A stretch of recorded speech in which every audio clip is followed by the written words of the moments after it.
Okay, so 12F is probability tree diagrams. I said we'd be coming back to these. We did tree diagrams before where all the branches were equally likely, but putting the word probability tree diagram in front of there indicates that we're going to have to put probabilities on those branches because they won't all be equally likely. So let's jump straight. I've already talked about those dot points there. So we're going to have probabilities written on the branches, and we often add a final column at the end to write the probability of each branch down. So example number 1, a bag contains 8 red and 4 green marbles. 2 marbles are selected without replacement in bold letters. Draw a tree diagram showing all the outcomes and probabilities. So 2 selections. So we're going to have the first draw and the second as our little headings at the top.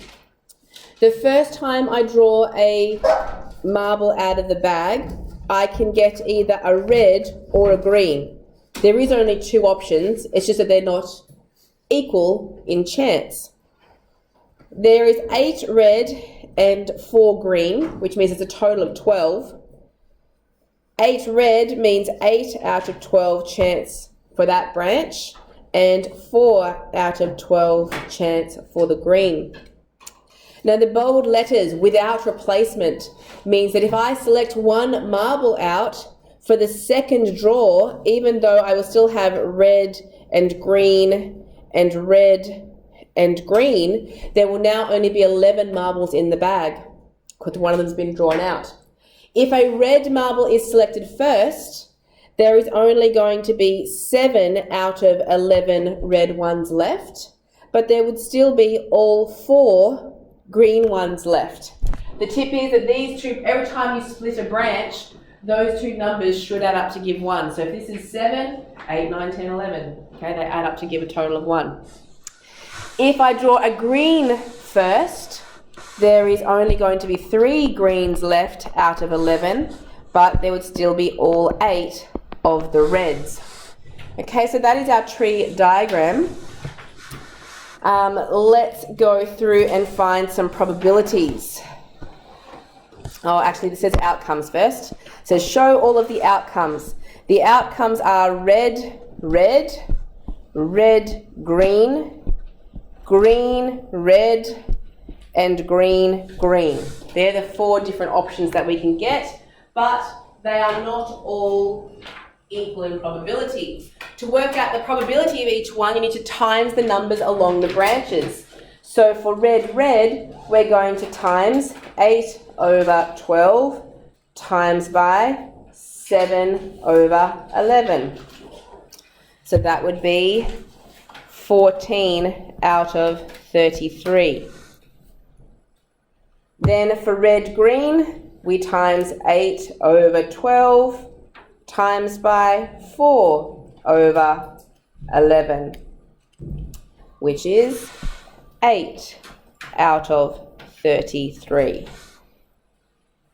For green, then red, it's 4 over 12 times 8 over 11. What do you think that's going to be? It's the same thing, that's right, 8 over 33. And the last one, 4 over 12 times 3 over 11, that's going to be different.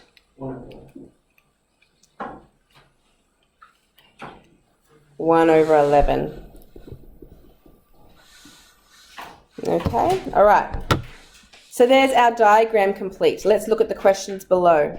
Find the probability of selecting a red marble followed by a green marble. So red followed by green, that's this option here. We've already multiplied those together, so that's going to be a probability of 8 out of 33. So that would be probability of red then green. Part 2, find the probability of 2 red marbles. So that's the probability of red, red. Okay, we've got that up here on our diagram. Red, red was the top branch, which is 14 out of 33.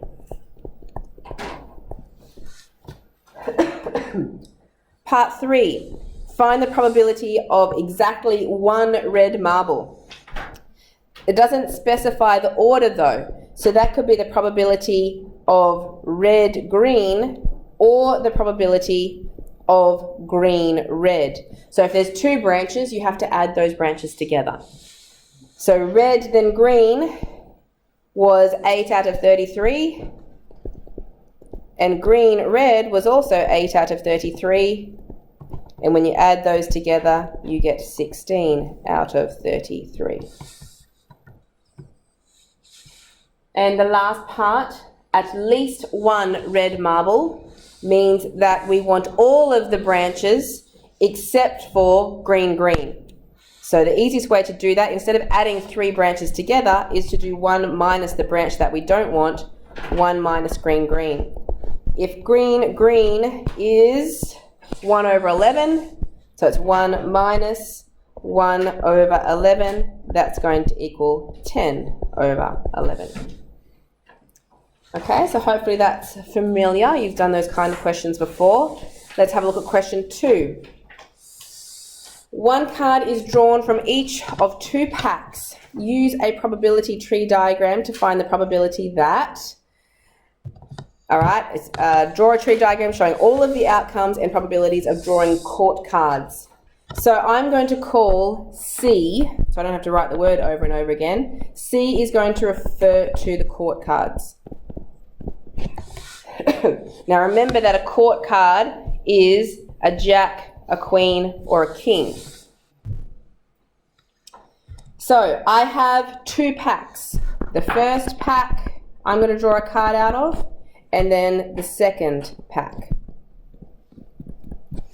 For the first pack, the 2 options that I care about is whether it's a court card or not a court card. What notation can I use for not a court card? Nope, a C with a line above it. Remember our complementary event, or the little dash means not a court card. So in our pack of cards, how many court cards are there?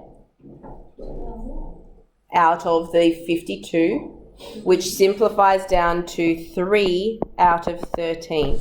So if you think of your 13 cards in each suit, there's 3 court cards in each suit. So that means that there's a 10 out of 13 chance of not getting a court card every time when you draw a card out. When you go to the second pack, it's a fresh pack, nothing has been taken out of it yet.